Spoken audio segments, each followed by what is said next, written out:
Hello. Hey man, how you doing? Okay, how are you? Pretty good. So, I've been a fan of the Angry Samoans for my entire life, which I'm 26. I just Okay. now heard God this. help you. I love your band. It's one of the most unique comedic bands I've ever heard, but I wanted to bring one song up before we get into this. I just Okay. discovered the song Get Off the Air. Right. Can you tell me about that song and the controversy of it? Holy shit. Well, we were never a Hollywood band, and we were from the San Fernando Valley, so in Van Nuys, North Hollywood, and we're never part of that sort of circus, and we weren't very well embraced. But we hated the idea of celebrity, and we hated the Hollywood idea of music or film, and it sort of puts celebrity and fame and all that on a pedestal. So there's this DJ in LA, Rodney Bingenheimer, that sort of epitomized all that. Plus the guy's IQ peaked out at about 60. And he was like a notorious groupie. He was sort of a wanderer in the late 60s, mid 60s from wherever he lived, and just sort of was a hanger-on groupie that became sort of this radio talk show host.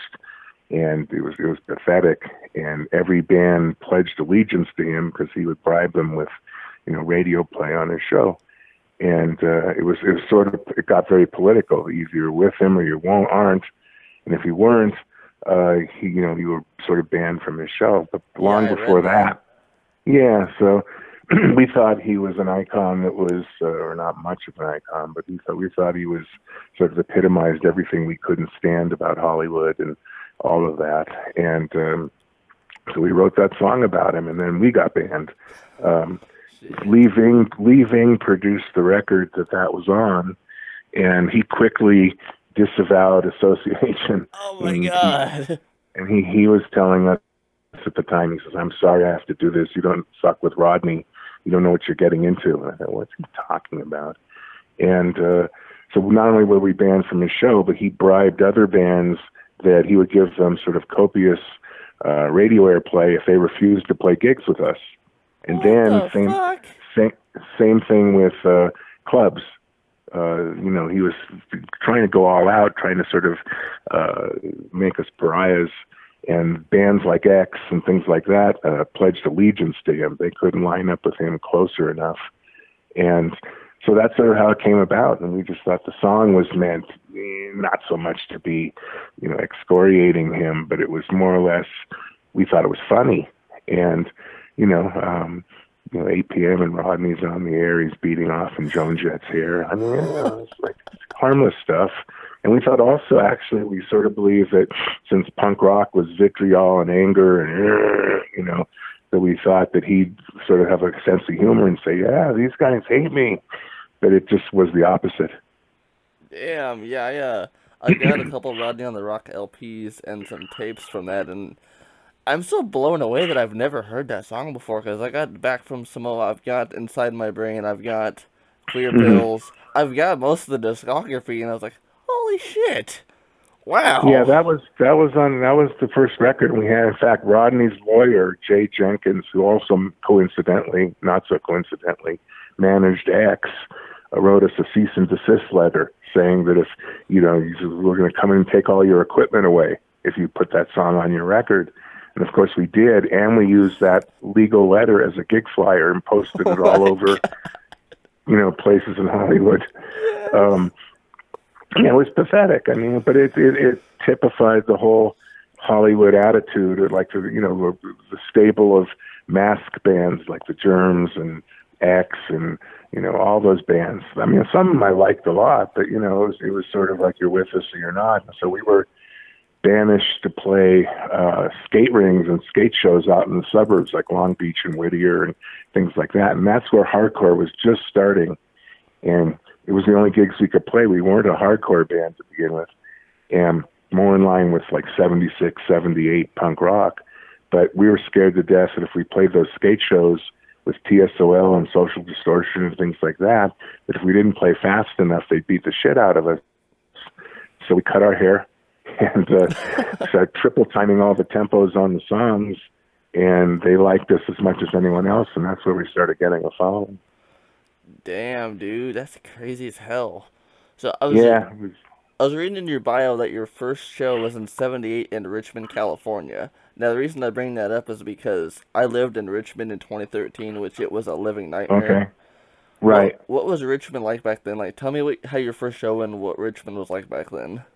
Well, I don't really remember. I mean, it was just a gig in Richmond. It wasn't. We didn't. I mean, the singer lived up in Hayward, and that was about it. We were all from Southern California, but Rocky Erickson was headlining. So we were, I mean, I'm a huge Rocky fan, and back in the 70s when he played with the Aliens, I followed them around wherever they went, did interviews with him, and so it was like really psyched that we were opening for him. I think the problem was he didn't show up for that show. Yeah, it said he was sick. He was more like bedeviled by demons or something that night. What the fuck? Probably. And so we opened that show. That was our own first gig, and a lot of people there, as I remember. Was Richmond a notorious Iron Triangle gangland back then in '78?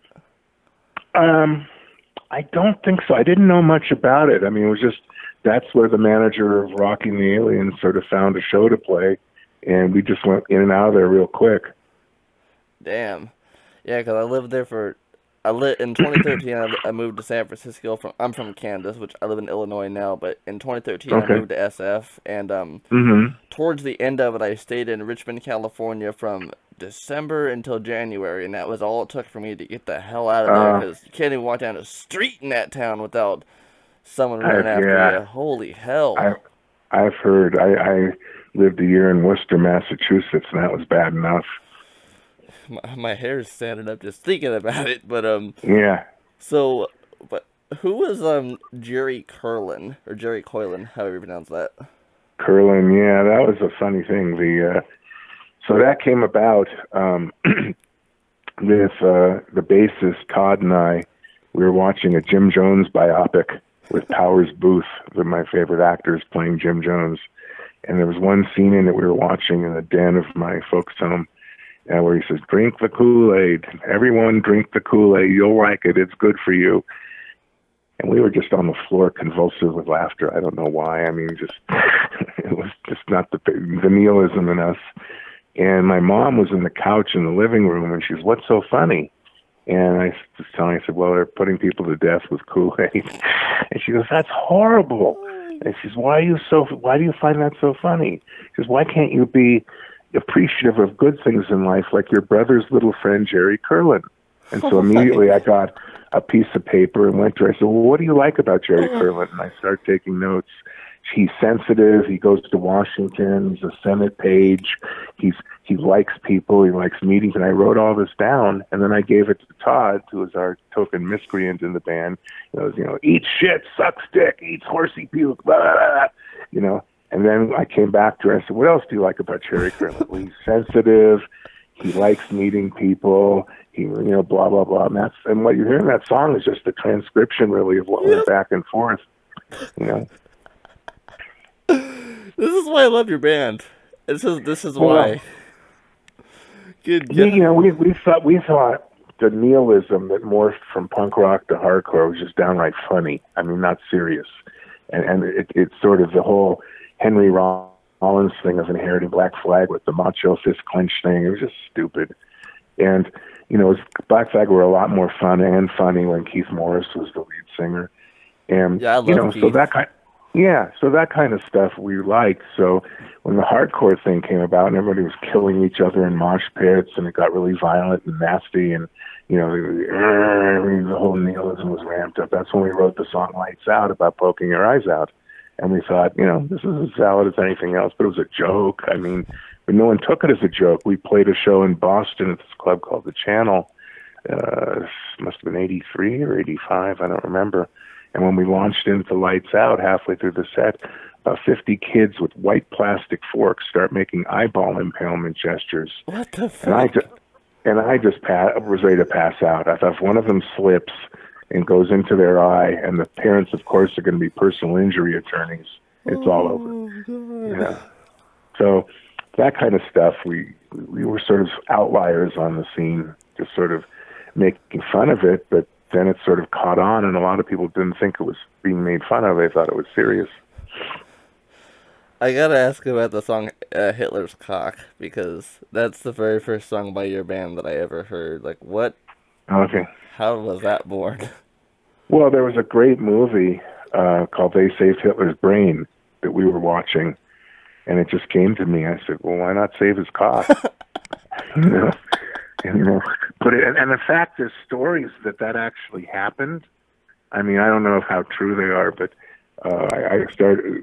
Friends used to send me clips later on Facebook or whatever, or email, whatever it was, about stories that said they were searching for it because they're pretty sure that when they found his body, it wasn't there. And that was another thing we sort of heard about. So we thought that's fair game. And we thought, what's the idea? They kept it, they preserved it, they buried it, it grew, whatever. And then I think the best lyric I ever wrote in my life was, if Hitler's cock could choose its mate, it would ask for Sharon Tate. That was all fun and games. I mean, Saunders and I, who I wrote the songs with, we just convulse each other in, laughter, just thinking how stupid this was. And, and that was the idea. I mean, our models for the band was the Dictators and 75, Go Girl Crazy, and Rocky, and Rocky Erickson. And it was sort of like the psychedelic, horror stories of Rocky melted with the stupid comedy of the Dictators. And we thought an amalgam of both of those would be perfect. And so we always tried for that. Did you ever play any shows with the Queers since they covered your song My Old Man's a Fatso? I don't think we ever played with them, but I'd heard about that. As an interesting side note, this just happened to me a week ago. We had a song on the Inside My Brain EP called Hot Cars, and that comes from when in 1978, I interviewed Rocky Erickson on this FM radio station. It was the music station, very popular place for bands to be interviewed. And of course, Rocky was Rocky, talking about devils sucking blood out of people's faces or whatever. And someone asked him, the Sex Pistols were coming to town that weekend, and they asked him what his favorite Sex Pistols song was. And he goes, okay, I got it. It's Hot Cars. And everybody had their mouth open like, oh, that's my favorite Sex Pistols song too. Good one, Rocky. And so we thought, since there's no Hot Cars, by the Sex Pistols or anyone else, there should be. So we wrote a song called Hot Cars, and that went on the first record. Well, a week ago, a friend sends me a YouTube file of a movie called Hot Cars. And we're not talking about dogs left in, hot cars. I mean, it was stolen cars, and it was a really, bad 50s trashy movie. But it blew me out because I thought, my God, that's where he got it from. I mean, Rocky always disassociated, but he must have seen that movie, or it filed somewhere in his brain, and The Migration was like a song about that. But I didn't know there was a movie called that until about a week ago. That is fucking crazy, man. Who did the artwork for the Back from Samoa album? So that was my friend Ron Spencer, who lives with me in Santa Fe, and he designed that. We sort of showed him the still of the movie, which was The Monster of Piedras Blancas. It's the best creature movie of all that series. I'll have to watch that. Oh, it's great. I mean, it's like more brutal than any other creature movie. The creature monster decapitates heads of the people that are fishermen in the village, and then he grabs the head and takes it into a mom-and-pop grocery store and throws it on the iceberg and romaine lettuce. And the camera sort of follows it, and pitches sort of disaffected. It was great. And anyway, I got a still from that movie and gave it to Ron, and I said, do something with this. And what you see is what he did. And, we all thought that was great, too. I'm pretty convinced that when Faulty Records distributed the record, and all of a sudden, like crazy, it started selling and being shipped all over the place. Back then, there were no CDs in the mid-'80s, early '80s. I think it came out in '83. So everything, new product, was shelf space for vinyl. And because of that cover, I think it really stood out and got people's attention. That's my take on it. I will definitely say that I've got a lot of... I mean, I collect mostly cassette tapes because in 2015, my entire record collection was stolen, and I've bought some since then, but I'm married in the Philippines, and I travel a lot, and you can throw a couple hundred cassettes into a backpack, but Yeah, Hmm. your album cover is definitely, at least on that album, and the inside of it's definitely a standout from.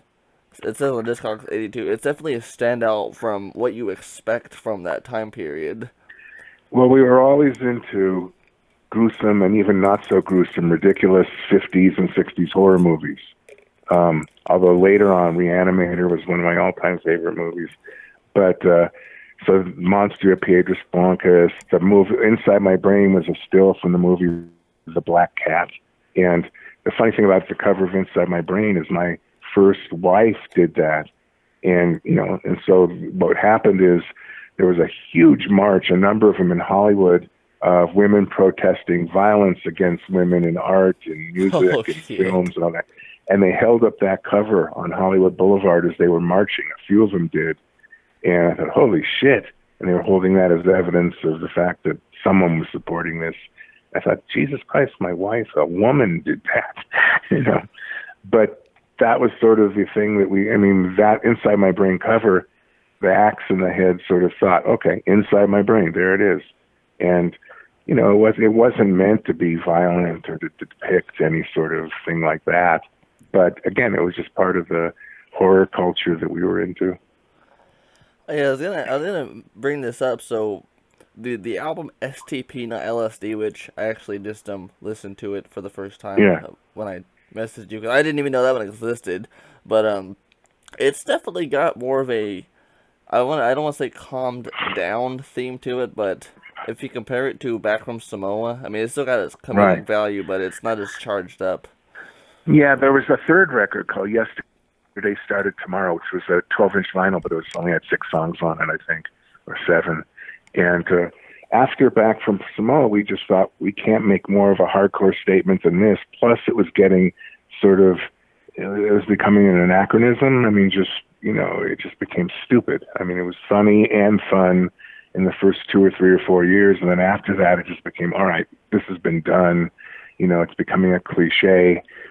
We always were sort of had the anti-reaction to things that were becoming celebrated art forms, that you could call hardcore an art form. And so we put out this EP called Yesterday Started Tomorrow, and that had more of a 60s influence of things that we were influenced by. I mean, Saunders, the singer, and I, who wrote all the songs together mostly,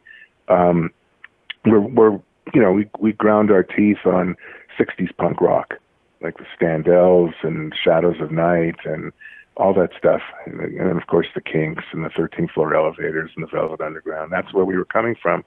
But we took a left turn into punk rock, sort of using that there's a song on the first EP called Right Side of My Brain, or is it Right Right Side side of My of my Mind? brain. Yeah, right side of my mind. Yeah, Right Side of My Mind. I'm getting old. I can't remember these things anymore. And that's a riff I think Mike ripped off from a Shadows of Night song. So we were still in that ballpark. And then we did the hardcore stuff. And again, it was sort of our style, our humor. This is what we're about. But it got to the point where, okay, we've made that statement. Now let's, as an anti-reaction to what hardcore was becoming, because it was just becoming stupid, people beating the shit out of each other and Nazis showing up at shows, and all of that was just, it's had its time, it's made its statement, it shouldn't be around more than 3 years, 4 years max. And so we put out these other records like Yesterday, and then STP, Not LSD, came about 3 years after that, I think in 89, 88, I don't remember. And we were just gravitating to different things. It wasn't meant to be a continuation of hardcore. It was we wanted to branch out like any band does and not sort of limit ourselves or pigeonhole ourselves into one sort of hardcore band thing. Although looking back, I think it was stupid, because I think if we had continued a hardcore record 2 or 3 years later after Back from Samoa, it could have been really successful. I don't know. There's a trio split released in 1981 between Dead Kennedys, Flipper, and Angry Samoans called "Wake the Dead." It's a flexi disc. Uh-huh. Who is the fifth song on that? It says Dead Kennedys, Nazi Punks Fuck Off, Flipper, The Game's Got a Price, and then by Angry Samoans, Steak Knife, and Lights Out. And then there's a Okay. fifth track on it. This says Unknown Artist. I've heard of that. I don't have that, and I'm not sure about it. a couple people have told me about it. I've never seen it. Huh. There's a couple for sale on Discogs. I Oh, forget okay. when I messaged you. Did I ask you if I could ship you my Angry Samoans albums for you to sign? No, but I'd be happy to. I will, since there's some of these on Discogs, I'll buy one and send it to you. I'll buy you two. I'll buy Okay. one for me and I'll buy one for you for doing this interview with me, and so you can actually, because yeah, I'm even looking at the cover of it on Discogs and there's no information about it on the cover. That is Huh. so weird. Cause yeah, the last Sometimes they're bootlegs, and you can't keep track of which ones do it without permission. But that's one I've never seen. yeah, it's from You Take It know. magazine. Oh, yeah, I knew those guys. Okay, so yeah, I don't have that, but I know what that is now. They actually put that as a flexi in their magazine. That's pretty rare. Oh, it is nice. Yeah, yeah. No, the first two Samoans LPs, Inside My Brain and Back from Samoa, are going to be reissued this spring as replicas. Yes. They're not going to be new labels. It's going to be exactly the same as what came out in 1980 and 1983. And because we signed, that was the deal we wanted. And so what used to be called Triple X Records I've that heard put of out them. our, yeah, they were around doing hardcore stuff, and they morphed into other things, and then they stopped, and then they've come back for the last 3 or 4 years with new investors. I think they're calling themselves Nickel and Dime Records or something silly. And so anyway, they're releasing this in the spring, both records separately, and down the road they'll be putting more stuff out, like a videos and a documentary that was filmed, and I'm putting a book out, and it's going to come out in the spring or at the latest in the summer, of a whole bunch of short stories that I've written, not necessarily punk rock or anything like that. They're just sort of fictional, non-fictional stories that I've observed. And the tentative title for that's going to be True Tales from Hell, Hallucinations of an Angry Samoan. And we're going to put it out. I got Gary Panter, who is sort of a famous illustrator. He's going to do the drawings. And we're going to try to dovetail that with the release of the Samoans records in the springs, and then maybe we'll do a book tour or something. Where did the name Angry Samoans derive from? So we were Saunders and I were in the band called Vom with the lead singer Richard Meltzer, who was a famous rock critic, crazy great guy. And that lasted about 2 years, but we had a handful of songs that we thought were really stupid and funny that we wanted to continue. And I thought, let's keep going, but just have a different name. And so I think it was Saunders and I who were watching professional wrestling. And back then, pro wrestling was great. It's not like as scripted as when Vince McMahon took over and it became sort of this silly costume ball. But back in the 50s and 60s, professional wrestling was just out of control. It was unscripted. The bad guys did crazy shit like getting people really upset, and all the minorities were getting upset because my favorite wrestler, John Tolos, would take a burrito because he was fighting the Mexican national champion, and he would on camera, you see why I'm going to win? I'm a Greek. I eat feta cheese. These guys fill their fucking faces with this, and he'd take a burrito and twist it and stomp it on the ground.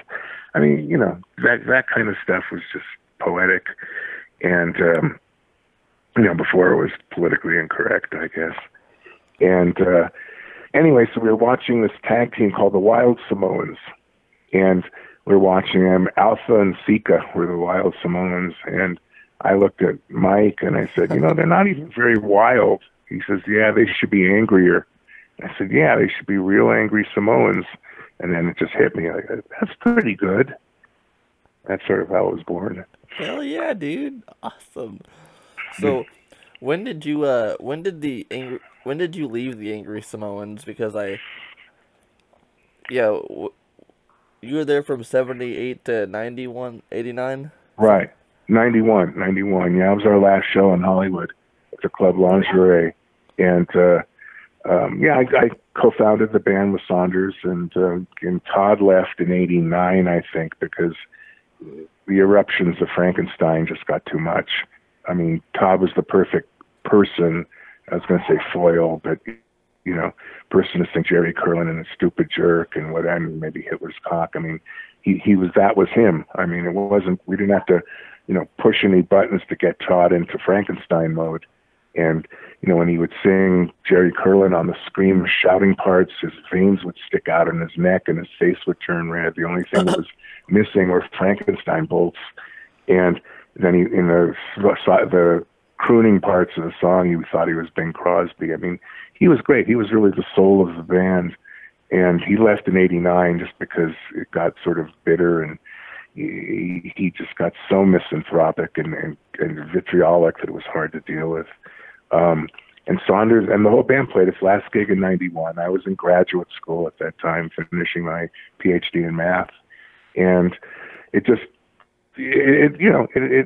was what it was in terms of ending. And then 4 years later, Saunders couldn't let go of it and used the name with the drummer, the original drummer Billy, and started playing shows for about 10 years on and off, and it was abysmal. I mean, I saw videos, and friends were telling me they saw it, and it was embarrassing how bad it was. And the drummer would go up and sing Jerry Curlin. It was sort of like this schmaltzy review of the Samoans, and hard to figure that Saunders, who always wanted creative control in terms of, not making certain that it was looking stupid, all of a sudden reversed course and became the idiot, promulgating this ridiculous second generation backwash of it. And so that's sort of what happened. And he devalued the currency of the band, and it was so bad for 10 years, billing itself as the Angry Samoans, that, right now there's all this reunion stuff. I think before the plague hit, there was going to be a Circle Jerks tour of original members, and then there's been other bands, even the DKs were talking about doing it. And we thought, well, some people told us there could be a lot of money in it, which is always the carrot. And then everyone's telling me, no, there wouldn't be. They devalued the currency of the band over the 10-year reformation. It wasn't even a reformation, just the Confederate members doing it. And it was so pathetic that, yeah, this is so pathetic. If you did original Angry Samoans, people would think it's the same thing. So that was that. Not that I'd do it anyway, but, that was it. But in '91, that was our last official show together. So have you heard the '98 album, The '90s Suck and So Do You? I won't even listen to it. It's too depressing. I've seen it. I haven't heard it either, but yeah, it's got a really cartoony looking cover on it. Yeah, that's when Saunders thought he was doing his Ramones songs and, writing songs just like them. And, he and I weren't talking for a long time. I mean, 20 years, maybe 25 years, not only because of that stunt, because we all agreed that let's let it die a peaceful death. He couldn't let go, and it became embarrassing. And then on top of that, he and I got into the scrape where when Back from Samoa was distributed, and there was actually, they sold like 200,000 copies of that sucker. I couldn't believe it. And it was by Faulty Records distributed it, which was a subsidiary of IRS and A&M. That was back when it first came out? Yeah. And so, it was about 4 or 5 months after it first came out, but then it took off like crazy. And so, I mean, it was remarkable. When we started the band, we thought we were playing for 8 friends. And we thought if we get to 15, we're doing good. And then all of a sudden, we're playing to 500 people in Boston and things like that. So, but anyway, after that came out, it changed the whole roadmap of what we wanted to do and where we were going to go. And, it was to me in 1991, again, because I was finishing grad school and all that, it just seemed, all right, we've done this. Damn. That's something else. I wanted to ask you about the CDR album release called Darby's Dead. Is this it's from Bad Trip Records? It's Darby's Dead. That was our label, but was it Jeff Dahl that did that? It's on the front cover. It says Angry Samoans Live, January 4th, 83, Mabuhay Garden, San Francisco, but there's no year on the release date. Okay. I've never seen that either.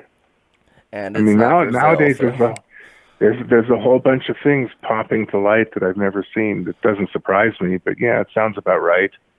We were never big Germs fans, although Saunders loved the first records. I just thought, as Hardcore Pretense went. That was about as bad as it could get. Just those guys were just sort of, in my mind, a lot of people love them and love that record, and God bless them. But I just thought that was punk rock, hardcore posing, as bad as it could be. And so, after the Angry Samoans, did you have any groups between that and your solo career, which I'm about to get into? Yes. I moved to Santa Fe, New Mexico in '93 because there were no. I just finished my doctorate in math, and there were no teaching jobs. There was 300 applications for every goddamn tenure track opening at colleges, and the only one that called me back for a second interview and hired me eventually was this little art college in Santa Fe. And I thought, Jesus Christ, I didn't kill myself for 7 years to be in grad school, to be in an art college and the only math faculty there. I mean, this wasn't in my mind, but my dissertation supervisor, who was a really well-known name in differential equations all over the world, so I thought he was going to get me a big-time job. Couldn't even do it. He wasn't getting anybody jobs. So I grabbed it. That brought me to Santa Fe in '93, and everyone was telling me, "Oh, you'll love Santa Fe. It's just a creative town, and there's all sorts of music places to play, and blah blah blah." And it was like a horror pit. I mean, it was abysmal. It was like people couldn't let go of their fucking Eagles records here, and every venue you went to, there were these bad bar bands playing this horrible rhythm and blues, and it was just every cliche that was, Jackson Browne to Boz Scaggs to God knows what, Bonnie Raitt. I mean, it was all trumped out of people just imitating this shit like they couldn't think of anything original to do. And, I remember the low point of when I first moved here in the first 2 years was playing an open mic night because that was all there was. And at this particular one, they didn't tell you what time you were going to play. In other words, they call you out of a hat, so you fucking had to sit there and watch all this other shit. And this one hippie guy gets up and starts strumming his guitar and goes, "Everybody would love one another. The world would be a better place." You know how like a dog throws up, like. Yeah. That was me, and I thought, this is not going to work. But then I found, to answer your question, I watched this one band, I thought they were called The Floors, who did actual early Kinks covers and a Rocky Erickson song. And I thought, holy fuck, there's hope here. So I immediately after the gig, I talked to them and we became fast friends and realized we had all this shit in common, and they were suffering as much as me as far as finding kindred spirits. And although they'd lived there their whole lives. So we got together and I formed this sort of garage psych band called the Blood Drained Cows. And I was about to ask about that too. Yeah, it was an issue here in Santa Fe because up in the hills north of town, there were eviscerated cows lying in the fields, like, what you probably hear of, with their organs gone and no footprints and the whole shtick. And so I didn't care so much about that, but I just thought Blood Drained Cows was a great psych garage name. And so we did 2 CDs. We formed in '98 with my friend Tom and Matt. And we recorded the first CD that was produced by Jeff Dahl when he lived in Arizona in '98, I believe. And then the second one came out a while later, and I think it was 2003, with Andy Chernoff from The Dictators producing it. Damn, nice. And they both came out great. They're different in what they sound like, but I thought it was some of the best stuff I've done in terms of music writing, because my heart's always been in '60s garage psych rock and things like that. And so I thought those came out really good, a little rough, but really good. And that was the first solo record I did was in 2013. And so then I mellowed a lot and thought I wanted to be hits. Yeah, that's when I thought I wanted to be Jonathan Richman, I guess. But the things like the Velvets and Jonathan and 50s stuff like Del Shannon and even Buddy Holly, those are the stuff that I've held close over the years. And even when we were doing punk rock, I never disavowed that. It just didn't fit at the time. So yes, I had 2 projects, 2 CDs, the Blood Drained Cows in the late '90s and early 2000s, before it launched into the solo records. Yeah, I watched the little skit you have on your channel about you're laying in bed with the little eye thing over your head, and the uh, label manager calls you, "Where's my CD?" And you're like, "Dude, shove Yeah, it." I love that that. was the one where I was. That the one where I was lobotomized. I think. Um, I don't know if you were lobotomized, but you were laying in a bed, sleeping, and like I guess a Yeah, label manager calls you, like, "Where's the CD?" And you're like, "Oh, shut up, I'll get to it." yeah. Both of them. We had two videos like that, each for Kickstarter, because we were Yeah, doing yeah, Kickstarter Kickstarter. campaigns to fund the solo LPs, and both of them started out like that. The latter one, which I think is really good, it's really hilarious. Um, I refused to do a record for White Noise, but then I'm blackmailed again, and then I have a nervous breakdown, and I'm in a straitjacket, and they're wheeling me in for lobotomy, and I'm being accused by the psychiatrist of having songwriter's delusional disorder, and it has to be electroshock is the only thing in lobotomy, and it sort of progresses from there. I think both of those are, if you look on YouTube, they're posted. Um, Yeah, I saw the yeah, so we first did one. those. Those were, yeah, the second one's even better. And I think that's on YouTube too. But yeah, those were hilarious. Those were a lot of fun. My friend Jim Snowden, who does video, was the director of both of those. One thing that I have to say that I do admire about you, since obviously this is the first time we've ever spoken over the phone, I like how Hmm. back in the 80s you had a sense of humor, and you're still that same person. You still are rocking it with that same sense of humor, because I've interviewed many punks on my channel from the 80s who are Hmm. just, they've completely lost it at this point. You know, I've talked to many, and I'm really happy that you still have the spirit in you, man. Well, thank you. I appreciate that. I try to have that come across. How successful that is, I don't know, but it's nice to hear you say that. I try. I mean, I think the music should be funny. It should be have some sort of irony and sense of humor to it. And so whatever medium you dial, whether it's 50s, 60s, garage psych, hardcore, whatever, it's got to be entertaining to people in the way that they can listen to it and think this is different. I don't want to be, even though there's prototypes I'm emulating clearly. It's not so unique, the stuff I'm writing, but in terms of the lyrics and in terms of the vision and attitude, I want it to stand out and be different, because if you're just an imitator, what's the point?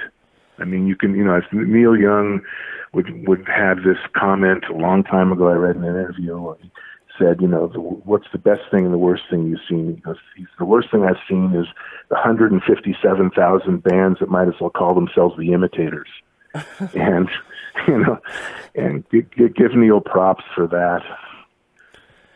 Yeah, because which people might be shocked when they hear me say this, but there's a good handful of punks who I've interviewed who I haven't released the interviews because they Hmm. are definitely not who they. And I know people change, but it's the difference Yeah. between they've changed and they've grown, or they just like there's no emotion to it, and like when I ask them questions, they're like, "Oh Right. yeah, that happened." Okay, it's like, all right then, why do you even agree to this interview then if you don't give a shit about your music? You know? No, I think what you can say to people, whether it's a written interview or what we're doing, or whatever, again, should be entertaining like the music. I mean, Absolutely. if people care enough to phone you and ask you what you're about and all these things, then you should care enough backwards to sort of make it fun and fill them in. I think that's great what you're doing. I think that. It's again, I think my stance, whether it's talking to people or playing music or writing or whatever, is to make some sort of imprint in terms of about me. So if people take away, the takeaway from it is that, I have something to offer that's different or funny or, not being like everybody else, that's all I care about. I mean, if all you can do is imitate, and if all you can do is dial the same prototype and be that, persona, and, God, I mean, how hard is that to do? I hate to say this because, this is one of the people who I've grown up listening to, but Mr. Leaving of Fear, over the Yeah, last 6 to 7 years, I've honestly lost a tremendous amount of respect for him, and I hate saying this because I love Fear, but yeah, he keeps yeah, kind of peddling his own music, and yeah. Poor Lee. I I love hear him to you. death. I love him to death. It's just Yeah, I know. I do too. Poor Lee. He was a good friend of mine. I think when sometimes people don't have much else to do, or they just fall back on whatever they can that they think could be lucrative or whatever, and it's sort of sad. I mean, that's sort of what Saunders and the Confederate Samoans did for 10 years. It's sort of pathetic. I mean, you know, I mean, but poor Lee, I love Lee so much. He's so great. He was such a good friend to us, and they were so funny back in the day. And they were like one of my favorite LA bands, minus the, homophobia and the racism. My take on that was they flirted with it to be caricatures of that. Yeah, exactly. They were just a cartoon version, and so in a certain sense, they were making fun of it, and they weren't promoting it. On the other hand, Lee is sort of a redneck. So, that's true. That might not be fair to say that, but I don't know. I mean, I love Lee. I agree with you, though. In the last several years, he's just sort of dragged the horse. What really killed me within was in 2012 when he went on Eric Blair's Blaring Out show, which I watch Eric Blair all the time, and he talked about a new record coming out. I was like, yes, the new Fear record. Oh, actually, what it was is the Fear record completely re-recorded and politically correct. Like, really? Totally just. They changed it up to fit the 2010s, and I'm like, no. Okay. Did it sound better though? I mean, the first it sounded one had better, yeah, but like. Okay, because the first one had all the good songs, but it sounded so fucking bad. I mean, I don't know who really produced that in the studio, but it sounded like a Monkees record. Just to give an example, I don't know if you've heard it's called the Fear record instead of Fear, the record, the Fear record. Right. But the song New York's Alright, the classic line, New York's Alright if you're homosexual, it's obviously a joke. Right. They took that out. There's so many just indications of they just changed it up so it would sell better to a modern audience, and I'm like, Lee. That's what you do when you're desperate and you're down to hoping it'll support you financially. I think what made them fun was the abrasiveness and the viciousness of those songs. That they didn't give a fuck, and basically it's in your face. What are you going to do about it? And then it's up to the audience to listen to it and say, is this offensive or whatever? But when they start backpedaling and clean it up, I mean, it's like, what's the point? That wasn't what Fear is. And hell, they just they released a. Let's see, goddamn it, was it 2017? I think it was. They had a 30th anniversary of More Beer, which I spent $70 on it just to get his signature. And then they just released another one like now. And on Halloween, they released Fear the record. I don't know if it was the original or if it was the 2012 version, but a Halloween version with 120 copies. And I'm like, man, you're peddling that shit hard, brother. Yeah, I'm grateful for the fact that I had a second career that supported me financially. I mean, then you don't have to sell your soul. I mean, for me, it's always been a hobby in the sense that if it takes off and makes money, terrific. If it doesn't, that's fine. Aesthetically, I'm wired into it, but I don't need it to support myself. So it sounds like Lee needs it, and he's trying to survive by doing this stuff. Yeah, there's nothing wrong with that, but it's kind of damaging to a degree for some of the fans. 'Cause not just me. I'm 26. I've never seen Fear live, and I'm not old enough back then. But fans who grew up with the band I've talked to are like, yeah, Fear's lost it all for me. Fans who have... Yeah, well, that's the same thing with the Saunders Samoans. In the 90s and the early 2000s. I mean, it was just pathetic. I mean, I saw a couple videos and I just bit on the towel while I was watching it. So, but yeah, do you have any plans for any future releases from yourself? Oh yeah, there's one that's coming out in the summer. We just recorded a 6-song demo that if you go to YouTube, it's under Gregg Turner Group, and we did those 6 songs in a little home studio. But it turned out, in my mind, really, really good. And it's not punk rock. It's sort of like I don't know what it's like, but. It's meant to be sort of Del Shannon-ish. I can't even think of prototypes, but anyway, those 6 songs were on there, and we were going to finish it off in LP, but then the pandemic broke, and we're just waiting for things to blow over a little bit, maybe by the spring, if there's a vaccine or whatever. I'm thinking by the summer there's got to be a vaccine, and this thing is going to start getting better quick. Um, so that's when Triple X is going to re-release the next solo record, probably in June. And if COVID breaks loose by then, it's sort of okay to play live. We're going to play a lot in the summer. I mean, I just retired this last summer from teaching, so I have a lot of free time now. And I thought, to be honest, I'm an old guy. I just turned 65, and Jesus. I know. I thought, how the fuck did that happen? I just remember being 30. This is crazy.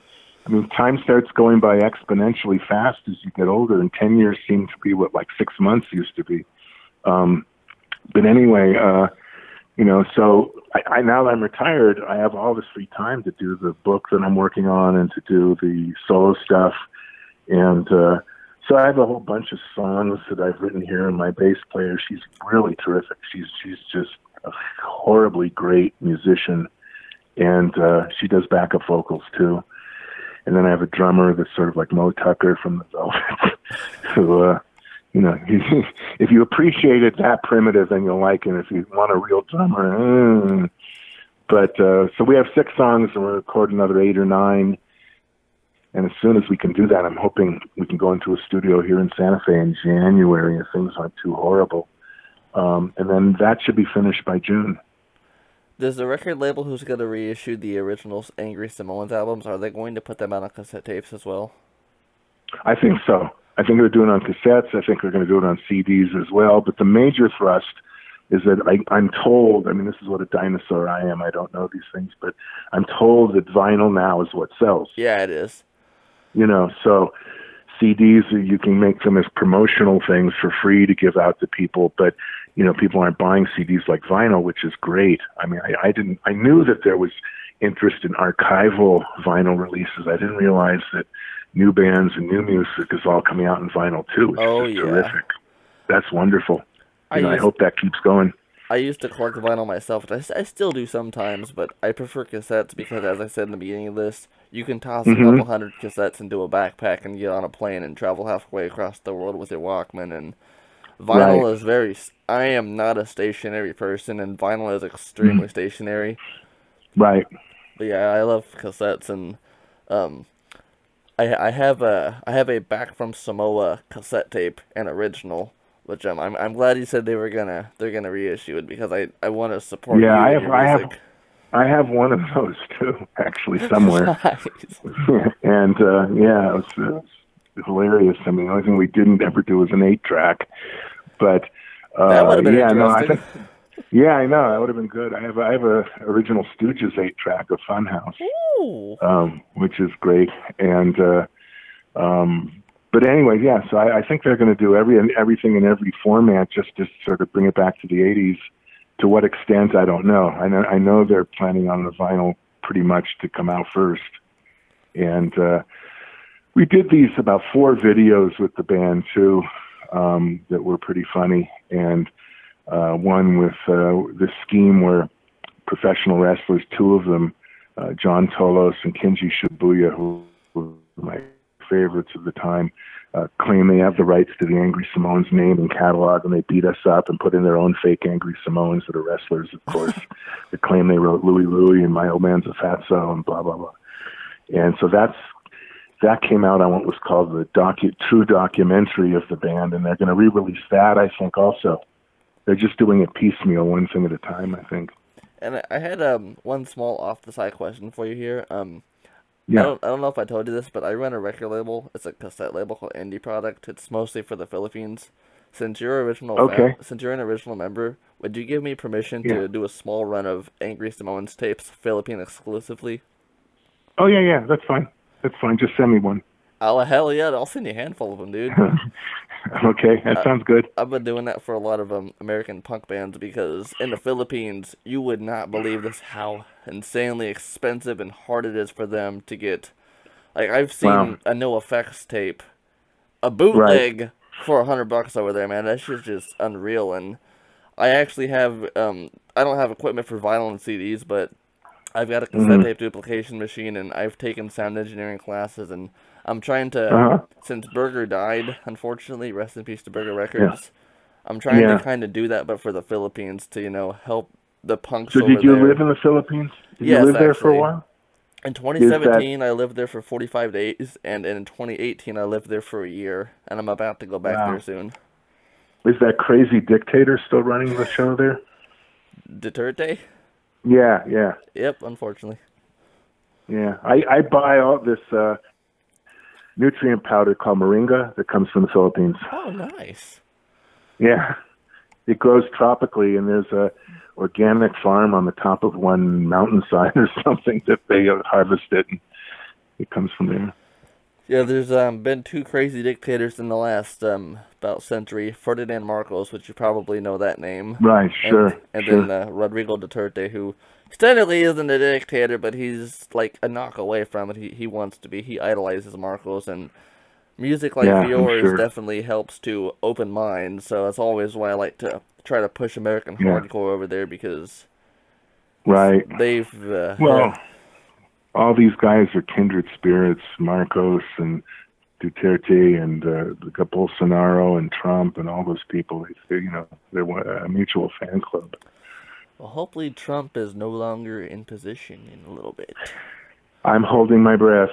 I don't know. I mean, Okay. they have the Supreme Court in their pocket, so if they do a lot of crazy shit in terms of protests or challenges or things like that, and it goes up to the Supreme Court, who knows what can happen. Yeah, I I'm mean, really it's surprised crazy. that the Democrats didn't. They had the full ability to block that, to jam up the Yeah. Congress, but they didn't do it. And it's like, really? And I think their gambit was that if they do that, they feel there could be voter repercussion in terms of, Uh, having them play games like that. And I don't think, they wanted anything to get in the way of Biden winning. But I agree with you. They should have. I mean, there was too much at stake letting her come into the Supremes without trying something to stall it, at least after November 3rd. And there's things they could have done. They could have tried to impeach Barr or do another yeah, impeachment exactly. of Trump, and that would have stalled things up. But again, I think they were gambling that to do that might subtract from Biden in some way, and Trump could just sort of jump on it. Who knows? I'm if I didn't have two kids, I'd be out of this country so quick. I'm getting the You fuck know, out and of this country real quick. yeah, you're smart. It's like watching. I'd love to watch this shit show sort of de-evolve from Mars and just like think of it and be entertained by it. But unfortunately, I don't think I'm going to be able to escape. Yeah, well, Philippines is nice and cheap. Yeah, I've heard it's a great place actually. There's typhoons and volcanoes, but as long as Yeah, you just stay away from that shit, you're good. right. Yeah. Well, what do we have here? The West is burning. All the mountains and forests are going to burn down. So, But you yeah, know, man, is anything else you wanted to add to this? yeah, Huh? yeah. Well, I'm sorry. What was that? Sorry, I I thought stuttered. I heard you said something different. I said, is there anything you wanted to add to this? I talk fast Oh, sometimes. oh, oh, oh. No, I think, unless you have any other questions, I just think that, if anybody takes home, about what the Angry Samoans were about, it was just sort of making fun of the right people, trying to be funny, trying to stand like two steps aside from the cliches and convention that other punk bands did, and trying to be ourselves, which was, a bunch of misanthropes and angry, middle-class kids. So. Hell yeah, man. Thank you so much for giving me your time, brother. I really appreciate it. And Oh I'll yeah, get thanks for the interest. I'll get it back on Messenger in a day or so. It's just with the Okay. election and everything. I'm just like, okay, Oh yeah, Facebook. no, I want a this, breather. I this can't is take this. this is hold your breath time of the year. Shit, I can't tell you how many Trump ads I see just bomb into my news feed, and it's like Oh, I get them too. oxygen. Yeah, it's scary. I mean, if he gets another 4 years, what's going to be left of this country is going to be pathetic.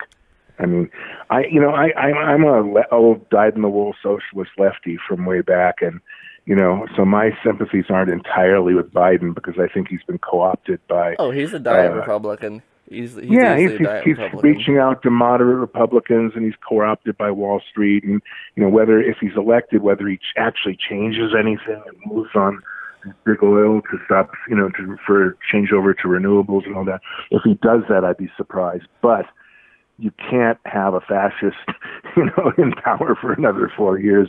The minute if Biden wins, the very next day, I'm joining the People's Party, and forcing, lobbying him to move in that direction, whether that works or not. But to this day, there's no way you can't vote for Biden against Trump. It's just insane.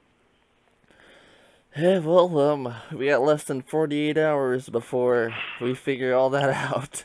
Yeah, for sure. But anyway, thanks for the interest. I really appreciate it. Of course, brother. Have a lovely day. Okay, let's keep in touch. Yep.